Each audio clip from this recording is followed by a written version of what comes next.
네, 로마서의 말씀은 우리가 계속 묵상해 나가면서 익히 알듯이 자기의 힘으로 자기의 의로 구원을 받지 못하며 오직 믿음으로 말미암는 의롭다함에 대하여 이야기를 하고 있습니다. 특별히 어제 본문에도 그랬고 오늘 본문에도 계속 이어져서 그 얘기를 하고 있습니다.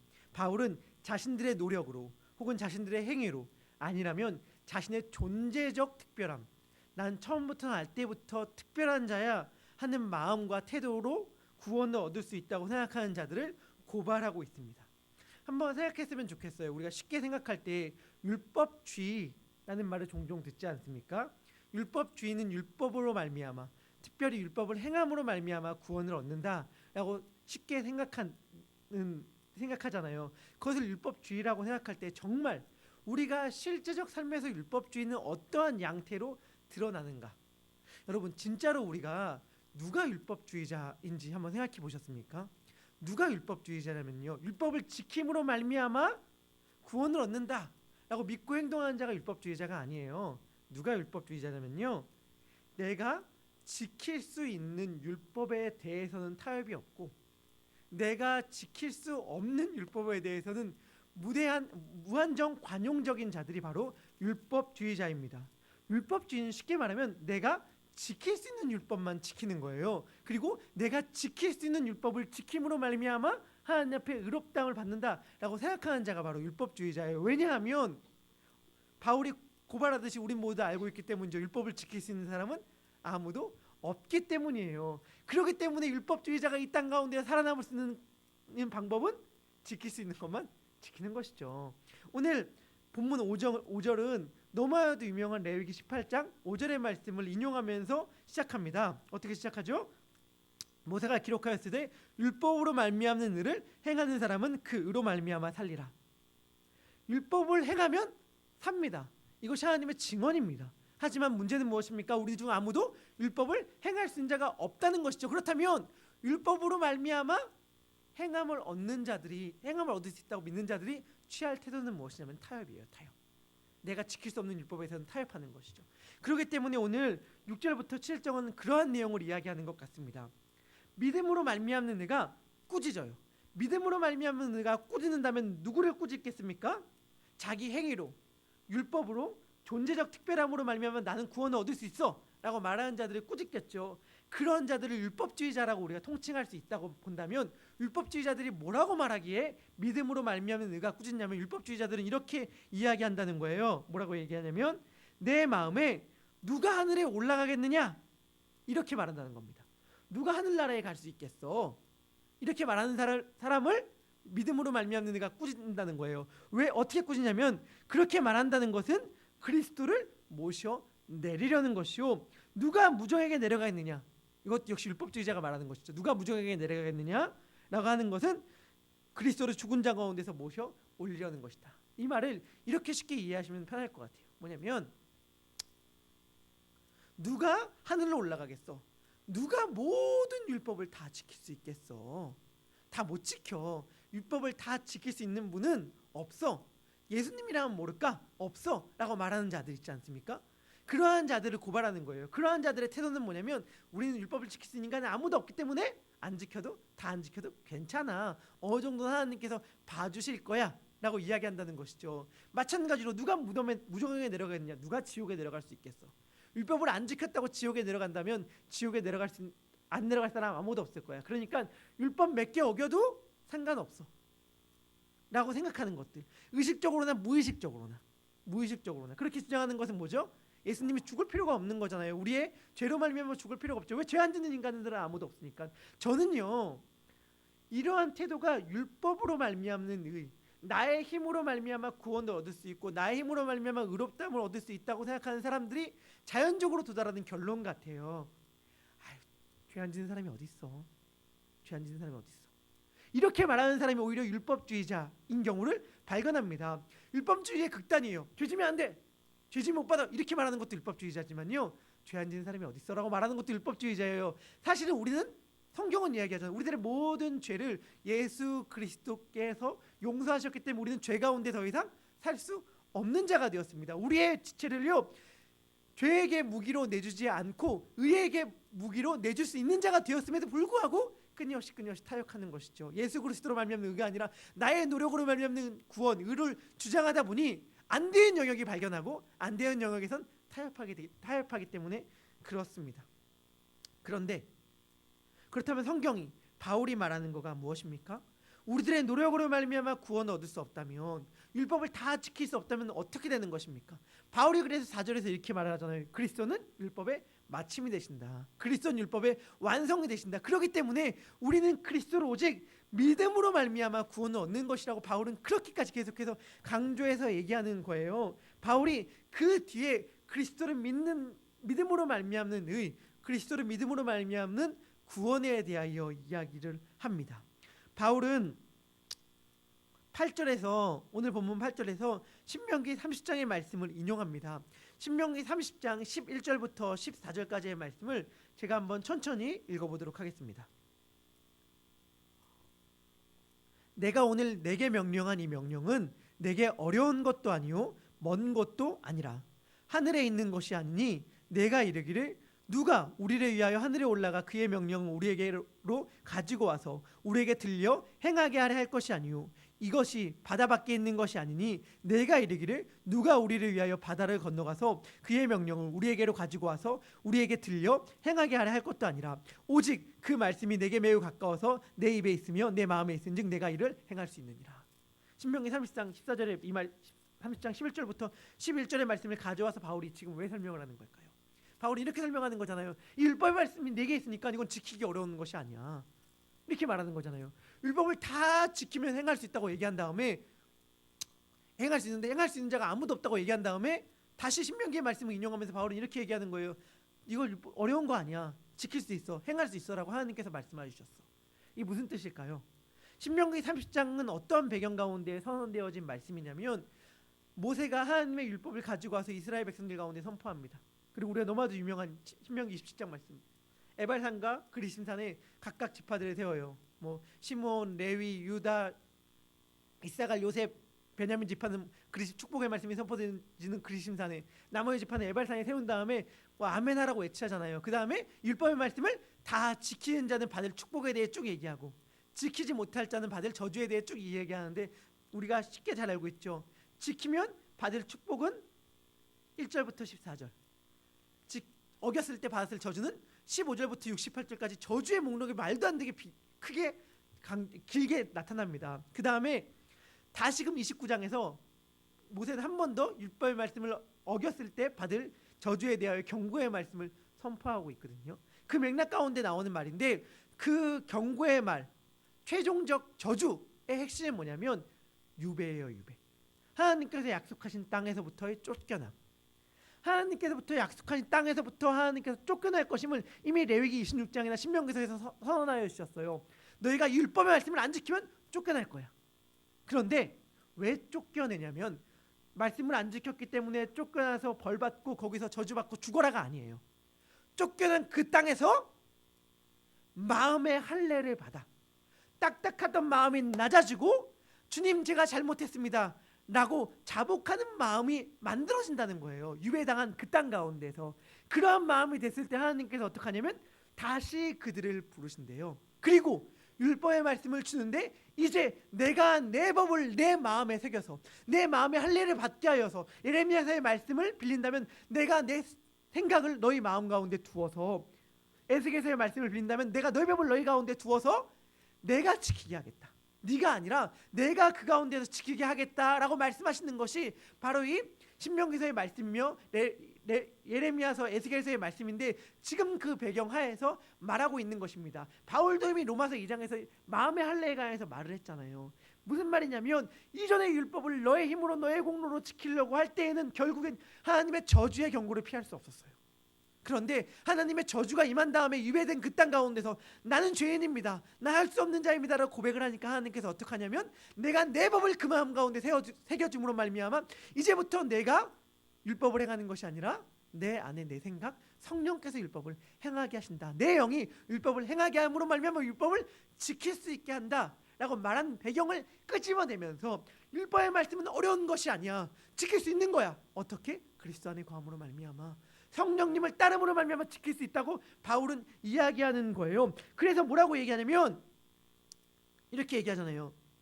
19절의 말씀은 이렇게 얘기하죠. 내가 만일 내 입으로 예수를 주로 시인하며 또 하나님께서 그를 죽은 자 가운데 살리신 것을 내 마음에 믿으면 구원을 받으리라. 믿음으로 말미암는 구원을 얘기할 뿐만이 아니라 뭐라고 얘기해요? 내 입으로 예수를 주로 시인하며. 바울은 다른 성경에서 고린도전서 12장 3절에서 뭐라고 얘기했죠? 누구든지 성령으로 아니하고서는 예수를 주로 고백할 수 없다고 이야기했잖아요. 즉 성령으로 말미암는 고백에 대해 이야기하고 있는 것입니다. 성령을 따라 행하며 이 고백 가운데 거하는 사람들은 의롭다함을 받고 믿음으로 말미암는 구원을 얻을 수 있는 거예요. 율법을 행함으로써가 아니라 성령으로 말미암아 율법을 행함으로 말이죠. 성령을 따라 행할 때 우리는 율법의 말씀을 이룰 수 있다니까요. 그리하여 오늘 본문 5절의 말씀이 우리들 가운데 이루어지는 거예요. 누구든지 하나님의 말씀을 이루면 삽니다. 그 길이 열렸습니다. 어떻게 해요? 성령으로 말미암아 말이죠. 그리고 이 성령이 우리 가운데서 고백하게 하는 내용이 있습니다. 10절의 말씀은 이렇게 얘기하잖아요. 사람이 누구든지 마음으로 믿어 의에 이르고 입으로 시인하여 구원에 이르니라. 저는 여기서 특별히 마음으로 믿는 것과 입으로 시인하는 것을 구분하고 싶지 않아요. 마음으로 의롭다함을 받는 것과 구원을 받는 것을 구분하고 싶지 않습니다. 근데 이거보다 더 중요한 내용이 있어요. 입으로 시인하는 건 뭐지? 마음으로 믿는 건 뭐지? 입으로 시인하는 건 부르짖는다는 것인데 빌립보서 2장에서 모든 입으로 그리스도를 주로 시인하게 하셨느니라 라는 고백을 빌립보서 2장에서 말할 때 말과 동일한데 외치다는 말이에요. 입으로 시인하는 건 뭐고 마음으로 믿는 건 뭘까라는 것보다 더 중요한 건 뭐냐면 그 입으로 시인하는 내용입니다. 마음으로 믿는 내용이에요. 그 내용을 9절에서 얘기합니다. 뭐라고 얘기하냐면 그리스도를 주로 믿는 것, 그리고 하나님께서 그를 죽은 자 가운데 살리신 것을 믿는 것. 이 믿는 내용이 훨씬 중요한데요. 우리가 너무 쉽게 놓치기 때문에 그렇습니다. 예수님은 주이십니다. 주님이십니다. 그리고 하나님께서 그를 죽은 자 가운데서 살리셨습니다. 이것이 우리 일상 가운데 너무 놓치는 지점이 있는 것 같아요. 바울은요 로마 시대에 살았고 로마의 시민권자였고 지금 로마 교회를 향하여 편지를 쓰고 있잖아요. 그런데 로마 시대는 주인과 종의 개념이 너무나도 분명했던 시기였어요. 주인이라는 개념, 종이라는 개념이 그들에게 너무나도 분명하게 강렬하게 다가왔던 개념입니다. 우리는 주인이라는 개념과 종이라는 개념이 너무 희미해. 그런데 주인과 종은 뭐죠? 주인은 종의 생사여탈권을 지닌 자이고요. 우리 문학작품이긴 하지만 철저한 역사적 고증을 거친 문학작품에서 종은 어떠한 존재로까지 묘사가 되냐면 제가 강단에서 몇 번 설명드린 기억이 나는데 종은요 로마의 음란한 문화들 있지 않습니까? 음란한 문화를 더욱더 즐기기 위하여 로마인들이 장어를 좋아했대요. 장어들. 집에서 장어를 길렀는데 이 장어들에게 먹이로 주기 위하여 장어들의 먹이로 줬어요. 먹이로. 장어의 먹이로 줬던 존재들이 바로 종이에요. 둘로스. 그러한 것들을 고증을 거친 문화작품 가운데서 그런 이야기들이 나오는데 그러한 인식, 그러한 배경을 갖고 있는 사람들이 갖고 있는 종에 대한 개념, 주인에 대한 개념은요 어마어마한 겁니다. 그런데 우리는 예수 그리스도를 주로 고백할 때 그 주의 영역을 우리들의 구원의 영역, 더 넓게 더 편하게 얘기하면 우리들의 신앙생활의 영역에서만 국한하는 경향들이 있어요. 아니에요. 예수님은 우리들의 모든 삶의 영역 가운데에서 주인입니다. 이것을 고백하는 자들에게 구원이 있는 거예요. 이것을 믿는 자들에게 구원이 있는 것입니다. 우리가 해감이 아니라 오직 믿음이기 때문에 대충 살라고 누가 말합니까? 성경은 절대로 그렇게 얘기하지 않아요. 오히려 너희들의 모든 삶의 영역들을 하나님 예수 그리스도께 바쳐라라고 얘기를 하죠. 우리들은 내 삶의 영역 가운데서 내 것이다 주장할 수 있는 영역들이 하나도 없습니다. 이것을 믿는 자들이 구원을 받는다고 바울은 이야기한다는 것이니까요. 그런데 우리는 교회 생활 따로, 일상생활 따로, 직장생활 따로, 가정생활 따로 다 다르게 하죠. 그리고 내가 원하는 영역에서만 주님을 주로 고백한다면 실상은 아까 제가 이야기한 율법주의자의 모습과 다르지 않습니다. 내가 필요한 영역만 율법 지키는 것, 내가 필요한 영역만 예수님을 주로 고백하는 것 아니잖아요. 예수님은 나의 모든 삶의 영역 가운데 뭐라고요? 주인이십니다. 예수님이 이 길로 가라고 하면 그 길로 가는 거예요. 그런데 희망이 되고 소망이 되는 까닭은 무엇이냐면 그 예수를 하나님께서 죽은 자 가운데서 다시 살리셨다는 거예요. 부활 개념이 바울에겐 너무 중요하거든요. 부활 개념이. 아덴에서 바울이 알지 못하는 신의 일까지 경배하는 범사의 종교심이 많은 자들을 향하여 예수님을 정할 때 그들의 배경은, 그 바울의 메시지를 듣는 사람들의 배경은 다신교였습니다. 그렇죠? 그들은요, 사도행전 17장을 보면요, 바울이 두 명의 신을 전한다고 생각했어요. 어떤 신이냐면 예수라는 신과 부활이라는 신. 왜냐하면 부활을 너무 강조했기 때문에 예수라는 신과 부활이라는 신을 전한다고 오해할 정도로 바울에게 부활은 중요했습니다. 왜냐하면 모든 사람들이 봤을 때에 실패한 것 같은 그 자가 어떻게 하나님의 아들이 될 수 있었는가를 바울이 로마서를 시작하면서 선언하거든요. 로마서 1장 4절에서 하나님의 아들로 인정되었다, 선언되었다. 어떻게? 다시 살아나심으로 말미암아, 부활로 말미암아. 바울에겐 부활이 너무 중요하고, 이 부활이 사실은 바울에게만 중요합니까? 우리들에게도 중요하잖아요. 바울이 뭐라고 얘기해요? 고린도서 15장에서 부활이 없으면 우리 모두가 다 헛된 자라고 얘기하잖아요. 우리들의 모든 삶의 영역 가운데에서 예수님을 주로 고백하기가 어려운 까닭이 뭐지요? 예수님을 주로 고백하며 그분의 방식으로 따라가면 망할 것 같은 영역이 있기 때문에 그렇습니다. 실패할 것 같은 영역이 있기 때문에 그래요. 손해볼 것 같은 영역이 있기 때문에 우리는 모든 영역 가운데서 예수님을 주로 고백하는 게 주저됩니다. 그리고 때로는 눈을 감죠. 그런데 바울이 이야기하는 것은 뭐냐면 아니다예요. 그 길, 예수 그리스도를 주로 고백하는 길이 너에게 손해를 끼치는 것 같고 아픔을 주는 것 같고 심지어 망할 것 같은 죽음의 두려움을 가져온다 하더라도 그 길은 소망의 길이라는 거예요. 어떻게 해요? 예수님이 누굽니까? 하나님께서 죽음 가운데서 부활시키신 자잖아요. 그리고 부활의 첫 열매가 되심으로 말미암아 우리도 그 길을 따라갈 거잖아요. 그렇기 때문에 이 땅 가운데 주님의 길을 따라가면서 겪는 어떠한 손해도 사실 우리를 궁극적 낙심과 절망과 죽음 가운데로 빠뜨리지 못한다는 것이죠. 예수님께서 죽은 자 가운데서 살아나셨잖아요. 죽음의 권세를 깨뜨렸잖아요. 그런 말미암아 그 길을 따르는 우리도 그 죽음의 권세를 이길 수 있다라는 믿음을 바울은 가지고 선언하고 선포하고 있는 것이기 때문에 그렇습니다. 이 믿음이 우리 모두에게 공유되어지길 소망합니다. 11절부터 13절은 이렇게 얘기합니다. 누구든지 그를 믿는 자는 부끄러움을 당하지 아니하리니, 이사야 28장 16절 말씀을 인용하면서 이야기하는 것인데, 유대인이나 헬라인이나 차별이 없습니다. 주께서 모든 사람의 주가 되사 그를 믿는 모든 사람에게 부요하십니다. 자기가 율법을 지키기 때문에 잘났어, 아니면 난 태어날 때부터 유대인이기 때문에 잘났어, 나는 아브라함의 후손이야, 나는 모세의 율법을 가진 자야라고 말한 모든 자들을 바울은 고발하잖아요. 너희들 율법 사실은 다 못 지키잖아. 율법이 오히려 너희들을 죄인으로 만들었잖아. 근데 왜 율법을 가진 자로서 자동적으로 율법만 가지고 있으면 구원을 받는다고 착각하고 내가 지킬 수 있는 율법만 지키면 구원을 받을 수 있다고 착각하느냐? 바울은 그런 착각들에 대하여 깨트리면서 그것들이 구원을 가져오는 것이 아니라 믿음이 구원을 갖는다고 이야기하잖아요. 오직 그 까닭은 뭐냐면 오직 그리스도만이 율법의 완성자가 되시기 때문에 그렇습니다. 오직 그리스도만 율법을 이루실 수 있습니다. 그렇기 때문에 우리는 오직 은혜로 그리스도를 믿음으로 그의 공로로만 구원을 받을 수 있습니다. 이 사실이 우리들에게 믿어질 때 우리들의 삶은 어떻게 변화가 되냐면요, 더 관대해 줄 수 있어요. 더 용납할 수 있어요. 왜냐하면 내가 내 힘이 아니라 오직 은혜로 구원받은 자라는 사실이 우리들 가운데 고백되어지기 때문에 그래요. 그래서 주변을 바라볼 때 조금 더 용납하는 태도로 주변을 바라볼 수 있고 사람들과의 관계를 맺을 수 있습니다. 그리고 또한 모든 면에서 예수님을 주로 삼을 수 있죠. 내가 주님 앞에 자랑할 수 있는 것이 아무것도 없기 때문에 그렇습니다. 이건 내가 주님 저 더 잘 알거든요.